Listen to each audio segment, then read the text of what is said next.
Hello everyone. Today I would like to show you all how to use edge lighting in Samsung Galaxy smartphone. Let's have a look. First, open Settings app on your Samsung Galaxy phone.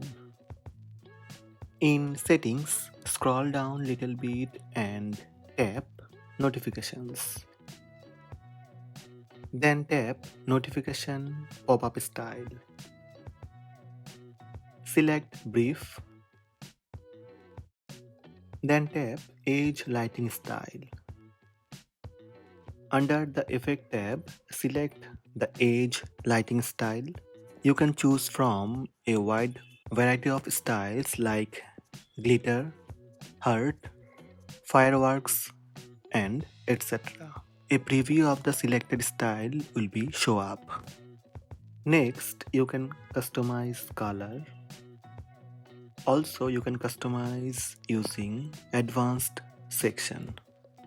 So choose any effect and tap done. When edge lighting is enabled, the borders of your phone screen will light up when you receive a new notification.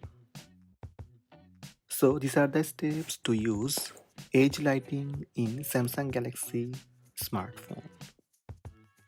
Hope this video helped you. Please subscribe my channel by tap subscribe button. Also tap the bell icon to receive notifications about all new videos.